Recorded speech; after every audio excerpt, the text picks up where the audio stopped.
muối tí mà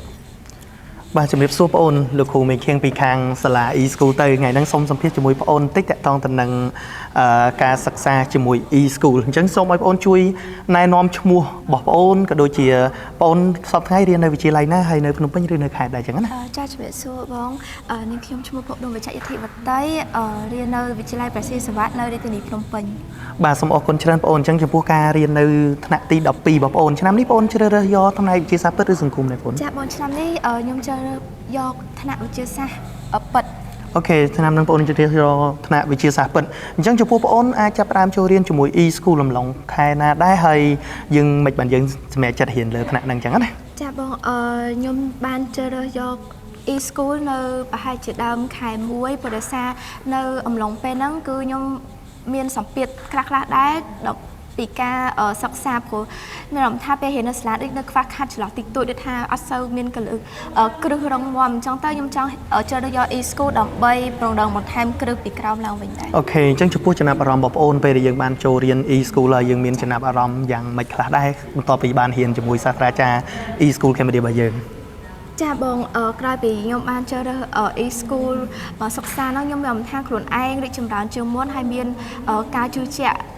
ឡើងវិញពីការសិក្សាដោយសារការពីមុនហ្នឹងយើងអត់សូវច្បាស់កលឹះតិចតួចតែយើងអាចបង្រឹងបន្ថែមពីការសិក្សា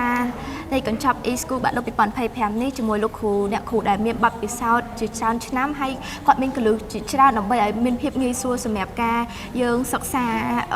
លើមុខវិជ្ជាផ្សេងៗនិងសម្រាប់វិញ្ញាសាផងដែរអូខេអញ្ចឹងចំពោះការសិក្សាជាមួយ e-school នឹងផ្ដល់ភាពងាយស្រួលជូនទៅកាន់បងប្អូនកម្រិតណាខ្លះដែរក្នុងការរៀនតាមរយៈ Zoom ក៏ដូចជាយើងមាន app សិក្សាជូនបងប្អូនអញ្ចឹងណាចាបងសម្រាប់ភាពងាយស្រួលក្នុងការរៀន e-school ហ្នឹងខ្ញុំមានអារម្មណ៍ថាវាមានច្រើនមែនតើទីមួយហ្នឹងគឺយើងអាចសួរសំណួរផ្ទាល់ទៅកាន់លោកគ្រូអ្នកគ្រូតាមរយៈ Zoom ហើយក៏ដូចជាមានការយកចិត្តទុកដាក់ពីក្រុមការងារ e-school ដូចគាត់បាន check អវត្តមានយើងថាយើងបានរៀនឬក៏អត់ហើយចំពោះភ្នាក់ងារដូចលោកគ្រូអ្នកគ្រូនៅតាមក្រុមក៏យើងអាចសួរមេរៀនគាត់ពេលណាក៏បានដែរសំខាន់ឲ្យតែមេរៀនហ្នឹងយើងយល់ហើយសំខាន់គាត់គិតថាយើងអាចយល់គាត់ពន្យល់យ៉ាងក្បោះក្បាយមែនតើអូខេអរគុណច្រើនបងអូនអញ្ចឹងចំពោះទំនុកចិត្តរបស់បងអូនបន្ទាប់ពីយើងបានរៀនលើកញ្ចប់ហ្នឹងបងអូនគិតថាកញ្ចប់បាក់ឌុប2025សិក្សាជាមួយ e-school នេះជួយបងអូនក្នុងការជាប់បាក់ឌុបបងអូនមានទំនុកចិត្តកម្រិតណាដែរទៅលើការរៀនហើយយើងសង្ឃឹមថាយើងអាចទទួលបានលទ្ធផលល្អក្នុងការប្រឡងបាក់ឌុបចាបងចំពោះទំនុកចិត្តគឺខ្ញុំកាលពីបានសិក្សា e-school មានទំនុកចិត្តរៀនខ្ពស់មែនតើបងព្រោះដោយសារយើងអាចយល់មេរៀនច្បាស់ជាងមុនក្រោយពីយើងជ្រើសរើសយកកញ្ចប់សិក្សាបាក់ឌុប2025នេះដូចកន្លឹះខ្លះៗពីលោកគ្រូដូចជាបច្ចុប្បន្នចឹងខ្ញុំបានរៀនកញ្ចប់បាក់ឌុបទាំងអស់ហ្នឹងតែអ្វីមុខវិជ្ជាដែលខ្ញុំបានកត់សម្គាល់ជាងគេដែលខ្ញុំអាចចាប់បានខ្លាំងគឺមុខវិជ្ជាគណិតដែលសិក្សាជាមួយលោកគ្រូនាងបូដែលគាត់មានដូចបាលីខ្លីៗឬក៏កន្លឹះតូចៗធ្វើឲ្យយើងចាប់បានយល់មេរៀនជាច្រើនហើយអាចធ្វើលំហាត់បានងាយស្រួលជាងមុនអញ្ចឹងណាបងអញ្ចឹងទៅយើងអាចមើលទៅ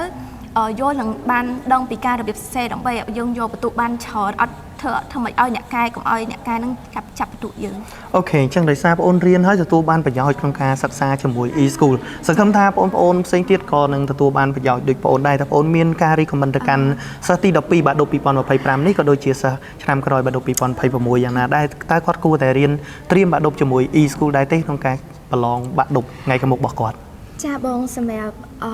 ខ្ញុំផ្ទាល់រៀន e-school នឹងល្អអញ្ចឹងខ្ញុំសូមផ្ដាំទៅបងអូនឆ្នាំក្រោយដែល